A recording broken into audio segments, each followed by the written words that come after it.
Hi! This is my first show in about 7 or 8 months, which is very exciting and unexpected and a bit of a surprise, because I have actually been to the KOHI before. I have played at the KOHI many years ago. And we happened to be on a road trip, which is what you do when all of the shows are canceled and the festivals are canceled. And you actually have time for yourself. And so this was very unexpected and surprising and nice.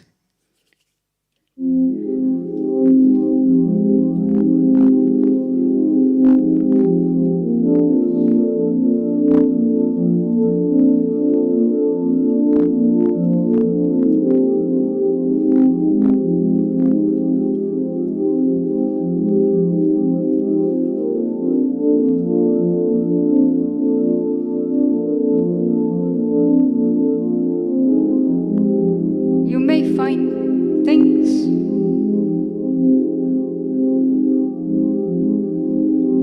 that will surprise you,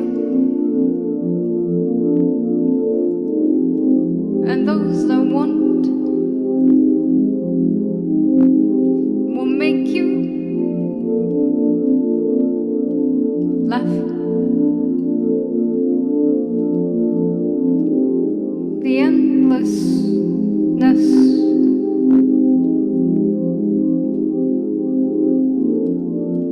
and life itself slips through my fingertips. Hello, my dear. There's nothing left to conquer here.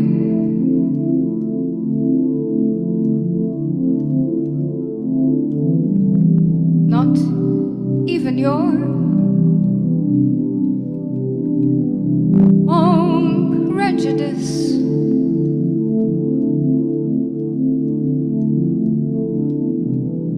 You'll hardly find a place as safe as this.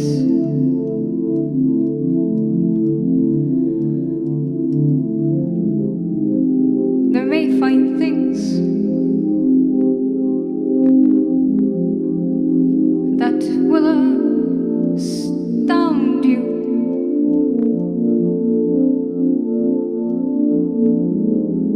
and those that won't will make you laugh. The endlessness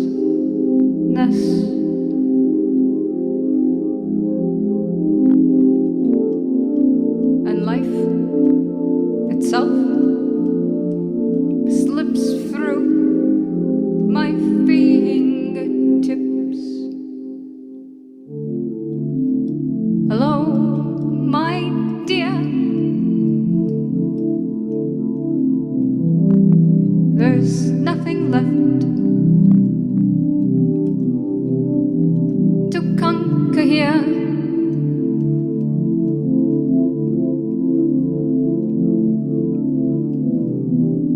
Not even your own prejudice.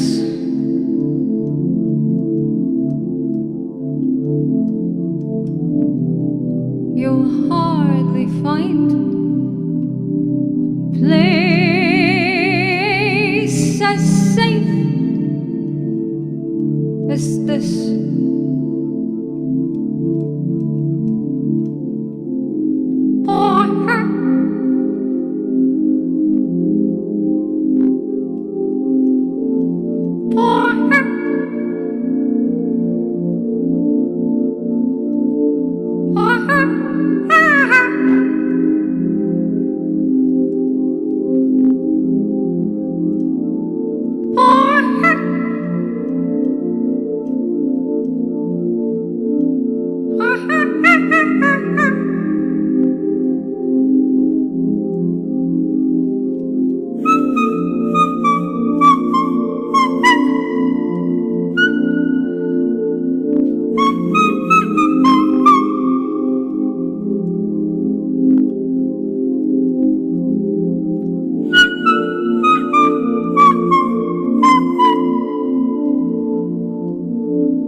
This is so beautiful.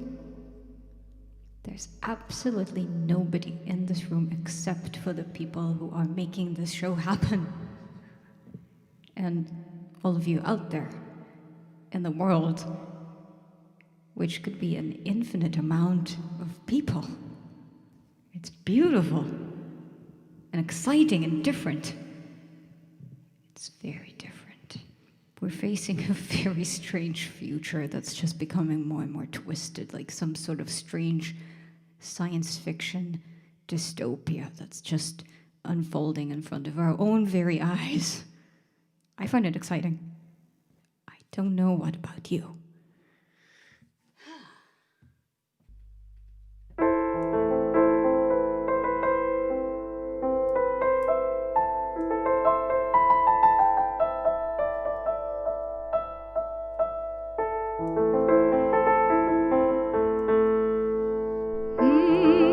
The android C knows not to beg for anything like humans do. Don't punish me for what I want. Like falling free into the night. 1,000 dreams are haunting me. Like walking on 1,000 knives, and every step is anguish.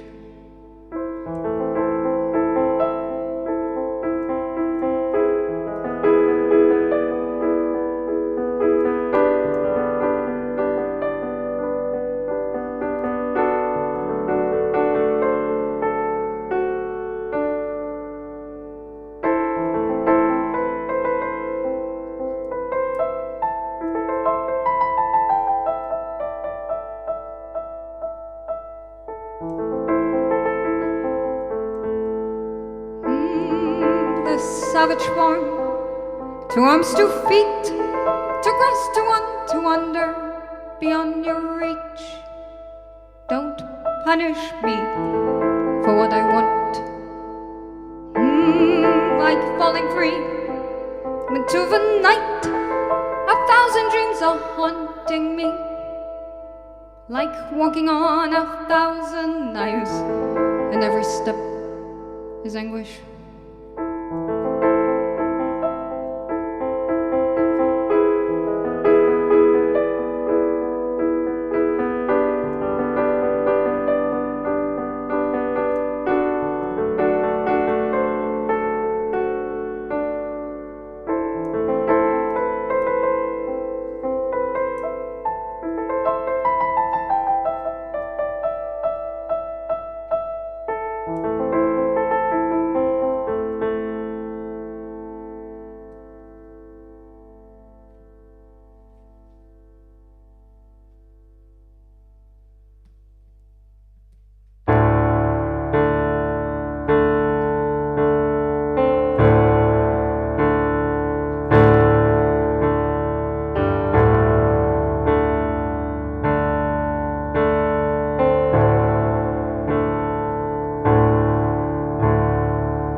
Getting out, she said, 50%.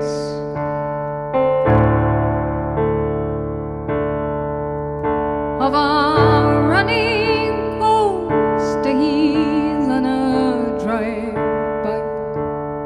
Alcohol and methadone. Friend said he's sorry, but family comes first. An invisible arm took your money away.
family comes first.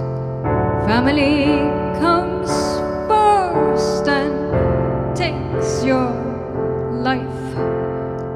Family came first and took yours. Family came first and gave it to the Lord.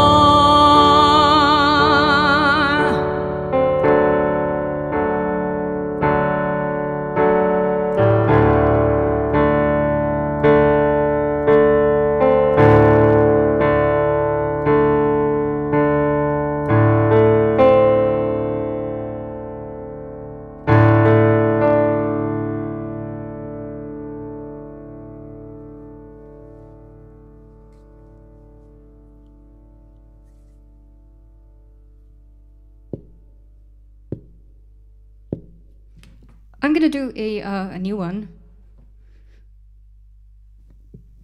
unreleased. Very exciting.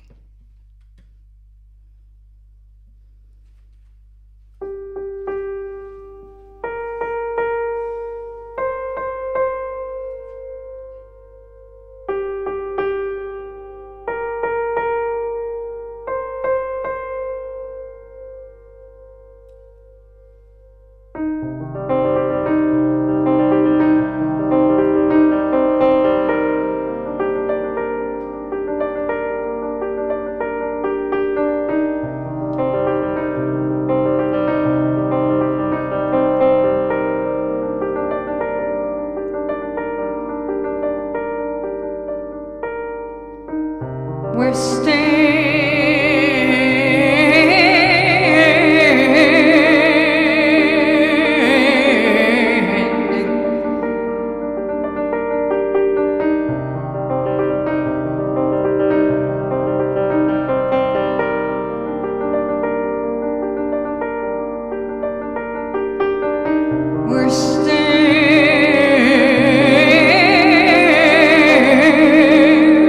on the cusp.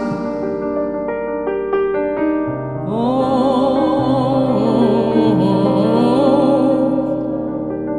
tomorrow.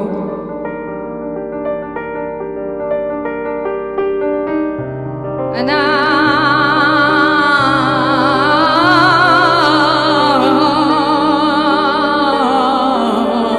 this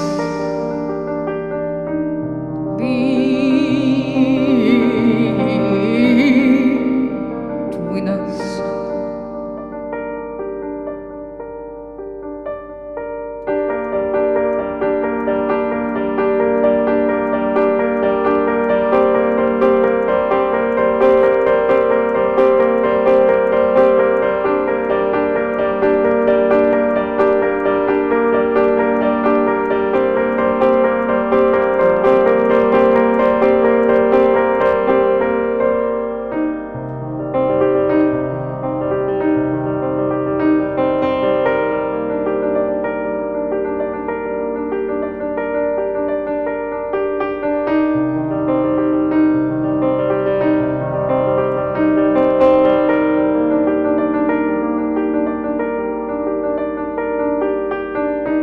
For all we know, for all we know,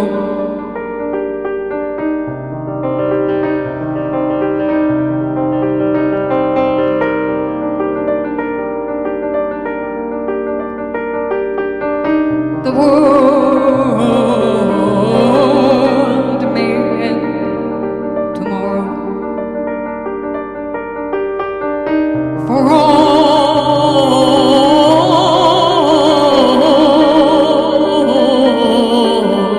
we know, the world may end tomorrow. The will is gone, the wheel is gone, and there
light, find nothing.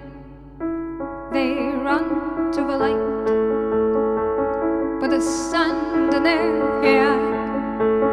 They run to the light, find nothing there.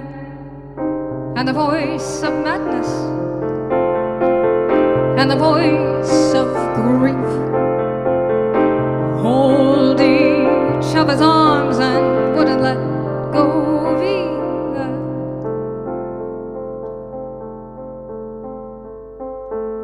The beasts in me, the beasts in me, they run to the light, find nothing, as consumed as they be, as submerged in their bar of silence, they run to the light, and the light shuns them, and the voice of madness, and the voice of grief hold each other's arms and wouldn't let go of either.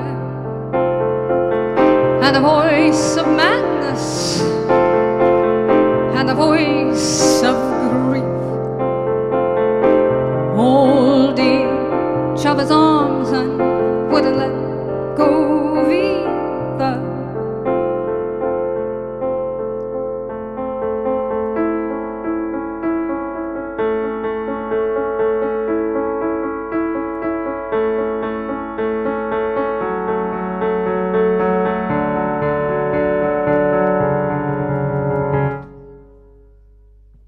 Thank you.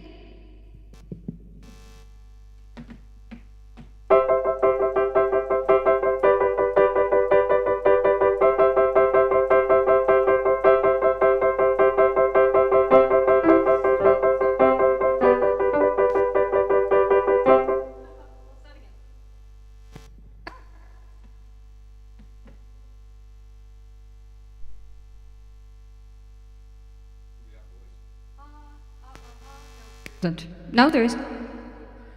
Cool. So I'll just start again. You're welcome. No worries. So this is going to be the last one on the piano, and then I'll do one more on that. Thank you. Okay. Cool. So just a note. Well, this and then that. Okay. I could also talk for a long time. I can make terrible jokes, inappropriate terrible jokes. We'll have like this moment of awkwardness and yeah. Actually, this should probably stay in. I mean, we can keep some of this off on the record because it's way more fun and informal. All right. So this is the fun part about having a mic, is that when you have a mic, even when there are lots of people in the crowd, you still get away with shit. You get away with so much shit when you have a mic. It's beautiful. I used to love busking when I used to busk, which ironically is pretty much the only legal way to perform currently given the situation. Which is particularly ironic because at least in Berlin, where I used to busk mostly, that is pretty much illegal these days.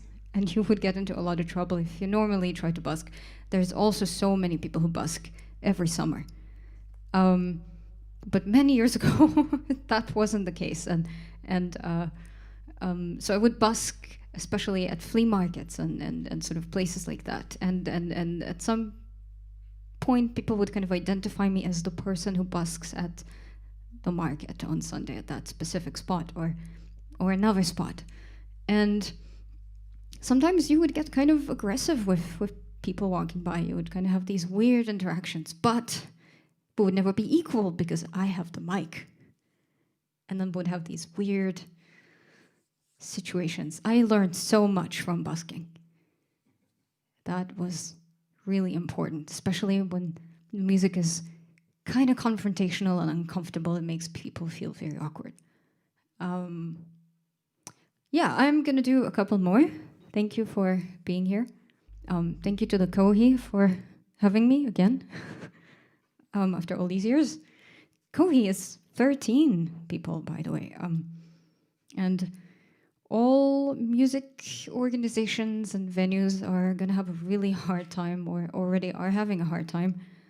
And our entire industry is going to have a reset button. So, yeah, I hope that as many places as possible will be able to stay open, and that we'll still have culture when and if things go back to normal.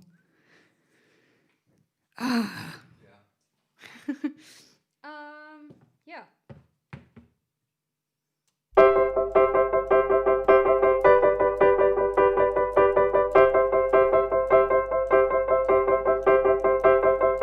On the streets of hard labor, ex-Soviet shrines, all the women are weeping endlessly. You can ask them what's happened. They'll soothe your ears with more lies. All the women are weeping, but there are stars on the rise. Oh, Charlie Lee, oh, Charlie Lee, you can sit down on your whole throne anytime you want, anytime at all.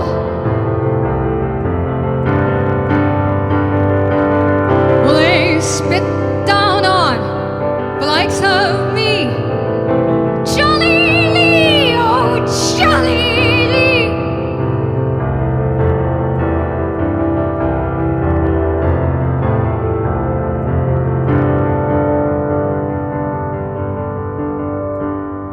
On the streets of hard labor,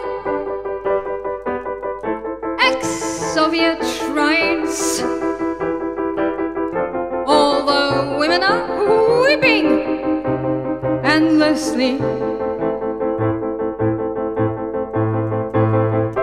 You can ask them what's happened. They'll soothe your ears with more lies. All the women are weeping, but there are stars in their eyes. Oh, Charlie Lee, oh, Charlie Lee, you can sit down on your whole throne anytime you want, anytime at all. Well, they spit down on the likes of me, Charlie Lee, oh, Charlie Lee.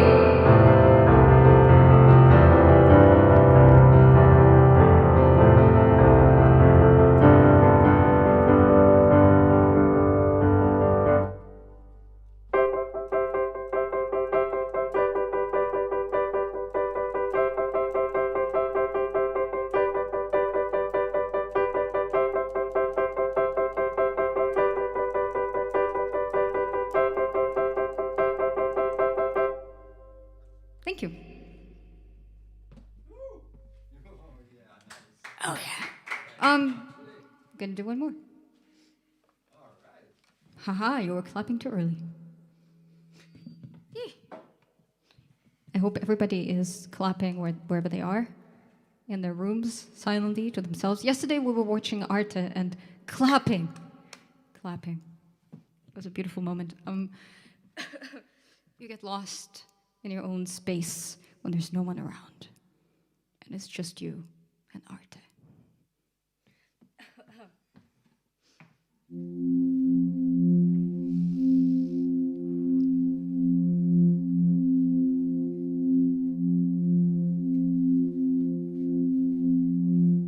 The thunderbird flies across the trees in yellow skies.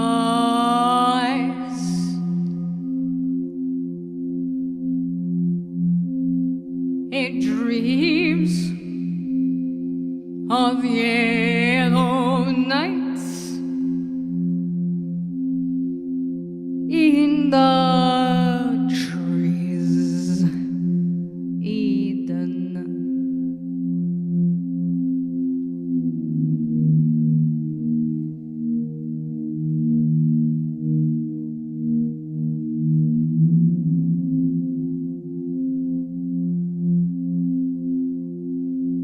The thunderbird flies across the trees in yellow skies.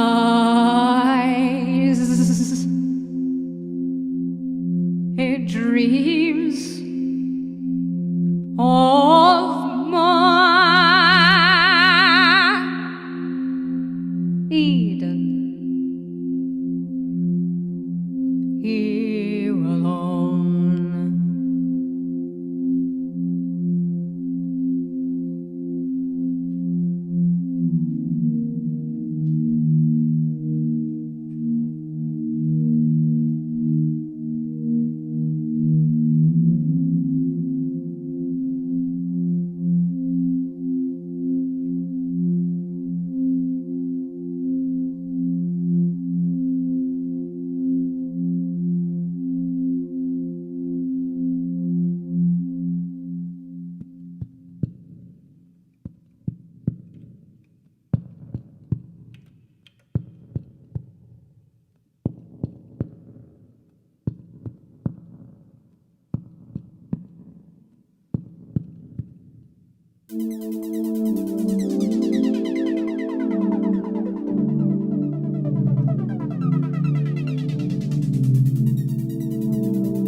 Eyes on the rover, gaze at the hope and the thunderbird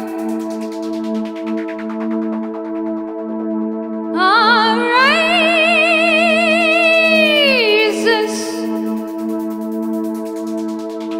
Hang on in my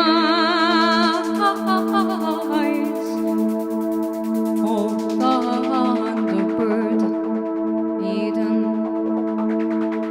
arise over.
Thank you so much.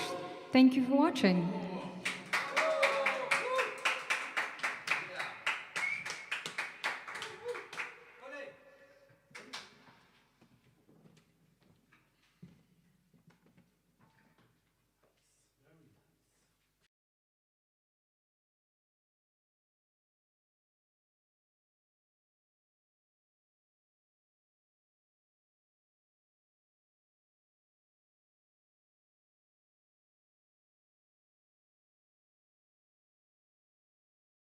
Well,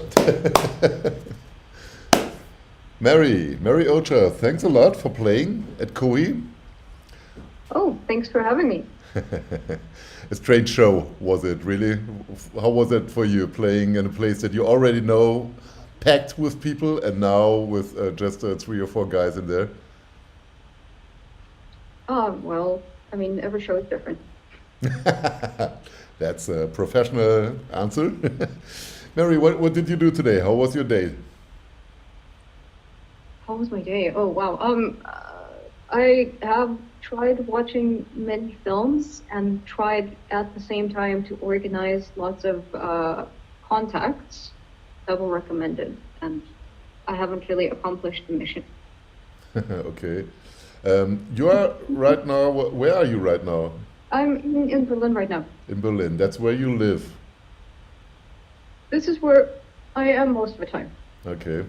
And this is also where you produce at least some of your videos. I saw many of them, nearly all I think, that you have on your website. And sometimes on some of the videos one can recognize the streets of Berlin. Do you always use the local context just as you find it for your videos? Or do you sometimes have a special location that you want? Well, I think we are live now, aren't we? Are we already live or not? We should be. Not yet, I believe. No, we have a delay. Like a 30-second delay to YouTube. I see.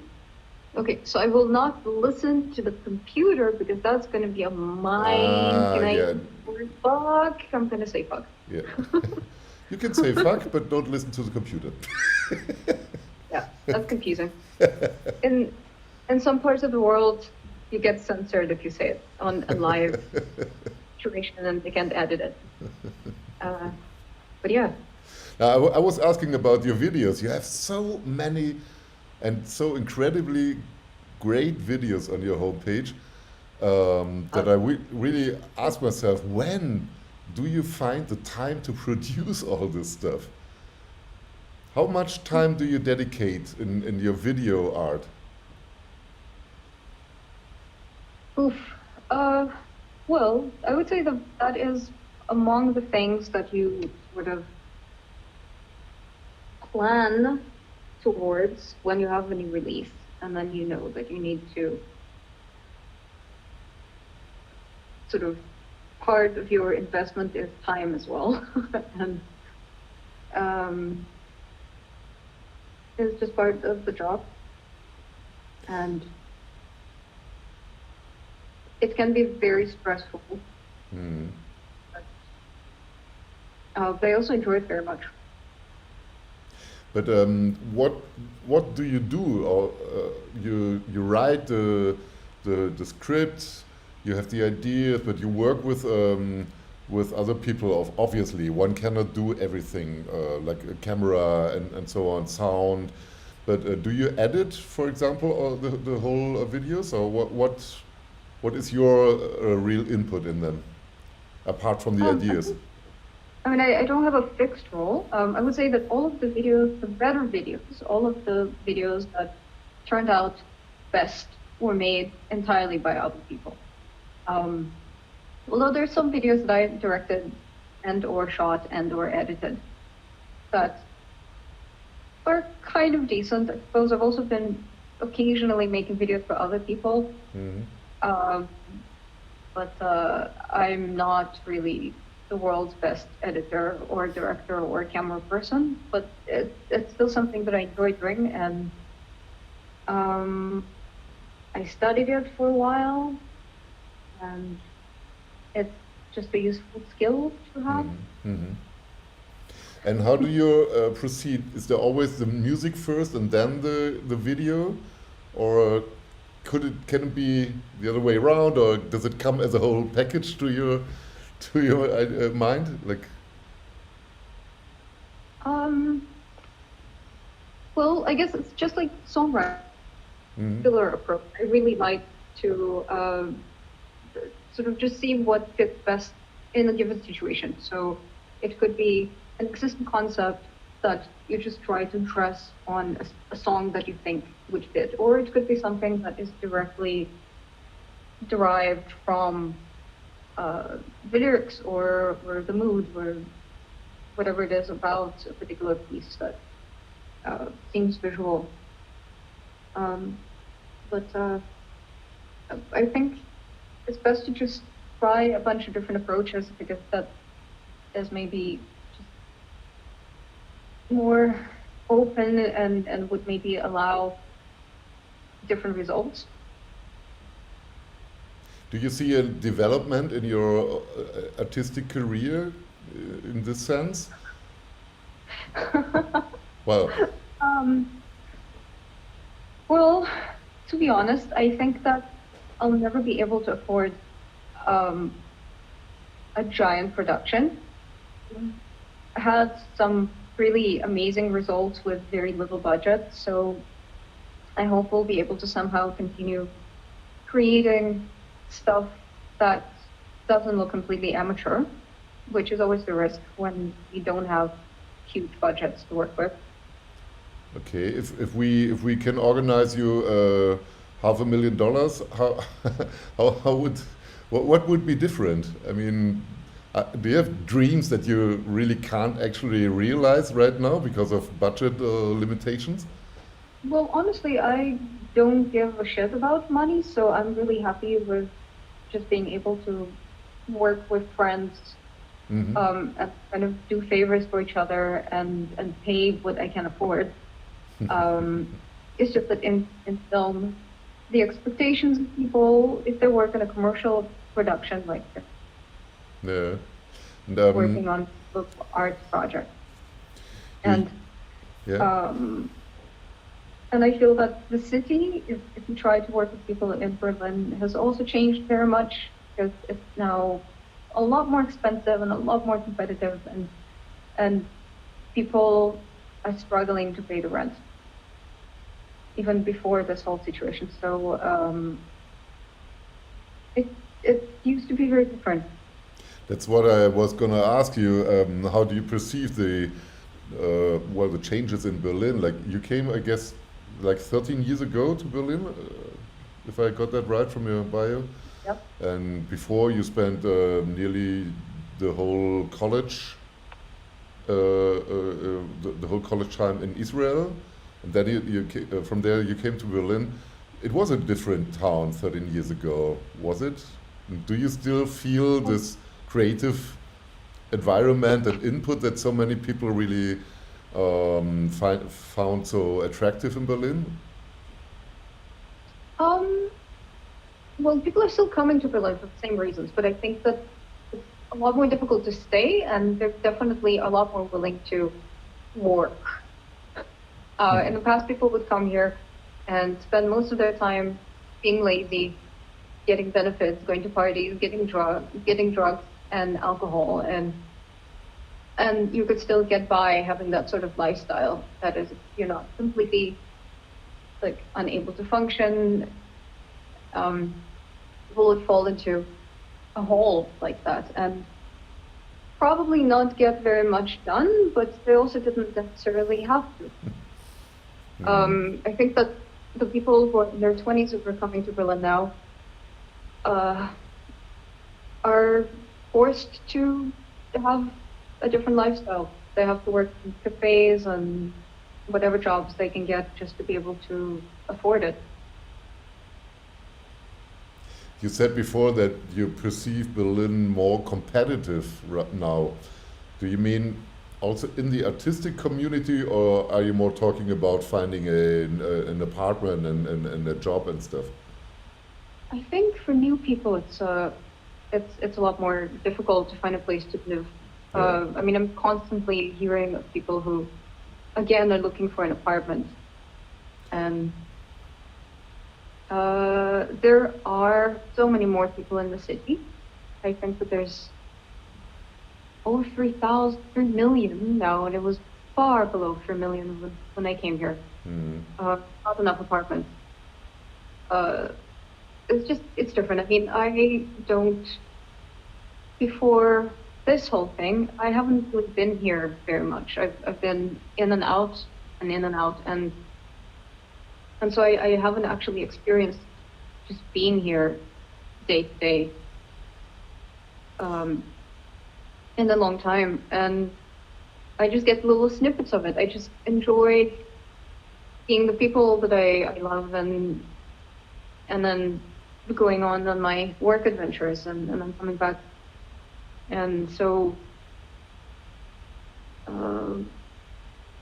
yeah, I haven't really experienced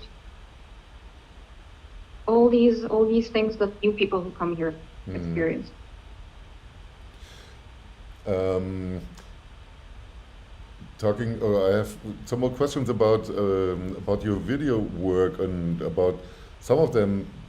Sometimes you use really strong images, drastic images, like of drowning refugees, or there's one story being told with a guy with a bomb strapped to his. Oh well, we don't know what it is exactly, but it looks like a bomb strapped to his body.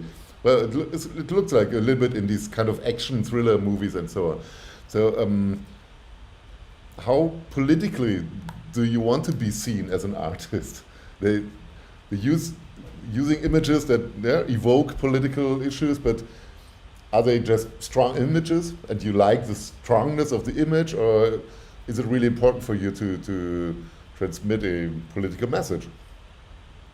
Well, I mean, messages are in the words, and the last album had an essay that was attached to it, so you could pretty much read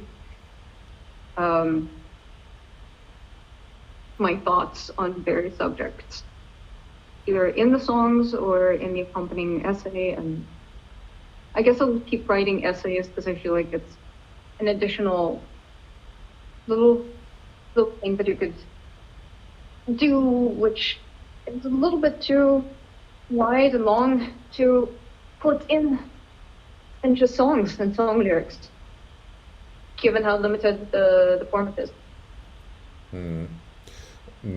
So, well, what do you think about the actual discussion on the Black Lives Matter movement in the US, and well, what happens more or less all around the world, and also in Berlin there were demonstrations against racism, against discrimination. What are your thoughts on this? Well, I'm a white person. I haven't experienced racism. I'm learning to shut up and listen. That's, I guess, a valuable lesson, but also, I mean, I know a lot of people who are people of color, and that is something they experience every day of their lives. So it's a very important and necessary discussion, and it's about time. What do you think about changing street names or tearing down statues like the Confederate statues in the south of the US, or the discussion about the Mohrenstraße in Berlin? What do you think? What is your position on this? To be honest, I don't have one. It's complicated. I think every case is very much dependent on the history and the context. I wouldn't say that. And I didn't grow up in the US, so it's also a little bit difficult for me to put myself in that context. I can comment on changing names of streets in Russia when the Tsarist names were changed during the communist time, and later, after the Perestroika, during capitalism, the communist names were changed back to the pre-revolution names. So names and histories are changing all the time, depending on the sets of beliefs in a specific culture at a specific time. So I think it's good to keep reflecting on history and the point that you're coming from. But at the same time, the people who write the official history are always a little bit removed from it. I mean, the people who decide that the names of streets should be changed are not the people who experience history, but just watching from the outside. So it's quite complicated, but interesting. Yeah. Not everybody knows that you were born in Russia, in Moscow, or Yeah. that you only spent, I think, the first more or less 5 years there, right? And then your family, 4. Yeah. 4 years, and then your family moved to Israel. Okay. How do you get the news? What kind of papers do you read, or websites, or do you have any routine in getting information? Well, for the last few months, I've been reading the KOHI, but I wouldn't say that I have like a specific structure. And then, of course, you get whatever your friends are posting on their social media, so you get a very skewed idea of history because it's filtered already. It's sort of pre-decided. It seems like everybody's obsessed with objectivity now. There is no objectivity. Right. But I also don't believe that there's a force from the outside who's trying to control our minds. That's I why think I'm asking. I think you have to kind of construct it, yeah, using different sources. So that's. You speak English. Do you also speak Hebrew?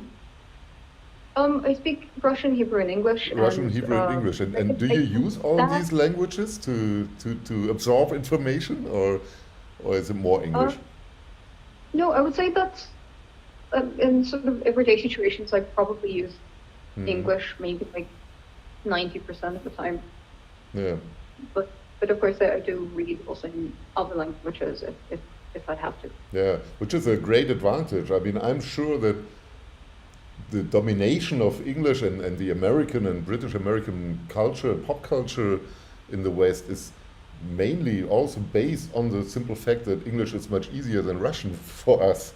You know, we don't get much news from Russia really, yeah? From how normal life is or how cultural life is, because the language is a big barrier, a big obstacle. To be honest, I don't think that is the No, main you don't reason. think? Okay. I think that there's a lot of censorship. Okay, of course, there is, sure. But I mean, if I open VK or the social network in Russian, I still can't communicate with the Russian users of this platform. That's what I meant on the very personal level. It's much easier to get in touch with somebody who speaks English somewhere. I think that the whole world is becoming a lot more sort of English focused, and a lot of artists from countries that maybe in the past wouldn't have exports are now pretty fluent in English. So you get a lot of stuff from lots and lots of places that are not necessarily parts of the Commonwealth or the US or Canada. It's easier to find information if you look for it. It's not easier by reading ordinary newspapers, but you can find, or on the internet, you can find information, you mean? My grandmother believed, or maybe she still does, that whatever is on the internet has to be true. So I think it's pretty wild to think that some people believe that nothing is true, and then some other people who are maybe really out of touch with technology think that it's all true. I read an article about you, and there was one quote that I found very interesting that I wanted to ask you, how do you mean this? You said, "To this day, I still can't fully define my place because I'm trying to challenge the feminine image." Wait, what? To this day, I still can't fully define my place because I'm trying to challenge the feminine image. I wonder what was the context of the question and whether this was a translation that was then translated backwards. Possible, yes. It was in a Israeli newspaper about about a show you gave in Tel Aviv, I think. Well, what I was thinking about is the feminine image. What do you mean? The way people see you is always like that. You can't really separate that. People always will see you as a woman, also being an artist, being a human being, but also being a woman. Well, that's what Virginia Woolf was writing about being an author, not a female author in a room of one's own. Of course, I mean, just like the color of your skin, that is the fundamental fact that is visible. That's how you pass to the outside world. And you can only sort of make peace with it, and then you can try to exist independently from that. But of course, there's always going to be something that the outside will dress on you, whether you like it or not. But I think that the discussion regarding gender is moving forward so quickly in the last years that there's already huge changes, even from the time that I released my first album. I remember that back then, nearly all of the journalists would write about the way I looked. That was the main thing they would describe. It would always be like, oh, she's wearing really big glasses, and her clothes are so eccentric. And that would be pretty much maybe 50, if not more than 50% of what they actually write about my work. And I know that generally describe the way female musicians look a lot more than would male musicians. That was historically always true. So one thing that I think I've also done is to try to tone it down a little bit, because I noticed that it was distracting from taking work very seriously. But if it was really up to me, I wouldn't do that. I mean, I just thought that I would do it as an experiment, and I noticed that it worked, which is a little bit disappointing. But yeah, that unfortunately is the reality. Yeah. Well, it's hard to change, to influence the way people see you. I mean, you can try to give an image, but what really happens on the other side, how people will perceive it, it's really hard to get control over this. I'm looking into the question. I'm only seeing one question from our audience here. This is relating to what you said in the recording when you told us that you were watching the night before something on the Arte channel. What were you watching? Sorry for not mentioning. They had a documentary about the Stax label. The what? The Stax? The soul? Stax, the 60s, 70s soul label. Oh, great. Oh, is it still on? I want to see it. You can probably see it. I think Okay. it's probably streamable. Yeah. Okay. Well, and what are your plans now? In what process are you right now? Writing new songs, videos, producing an album, whatever? Well, this week is finally going to be sort of back to normal, but it's only really just this 1 week. Radio session on Monday. For, I want to say Deutschland. I'm not sure if that's the name of the station. I'm sorry. It's like a really proper German radio station. On Tuesday, we're doing another, not live stream, but we're doing a taping of a show for a festival called Maze, which is a video game festival that I'm really sad that won't actually happen in person, because I thought that a big part of it would be to actually be able to try video games, which I love. So that's a bit sad. with and there's going to be an actual performance live in flesh on the 17th at the Haus der Kultur und der Welt on the roof. Well, this And will be that odd. might be the only performance in person this year, maybe. I don't know. Yeah. So that all of a sudden is so exciting. There's people, and I hope we won't get each other sick. So yeah. Well, nobody knows really what's going to happen in the next month, but let's hope the best that we will have you soon next year, again in live and color and stereo at the KOHI in Karlsruhe. Mary Ocher, thanks a lot for playing for us. Thanks a lot. Oh, thank you. Thanks so much for having me. Okay, say goodbye. Good night. This is Gunther. Gunther says good night. Okay, great. Okay. See you, Mary. Bye. We're watching.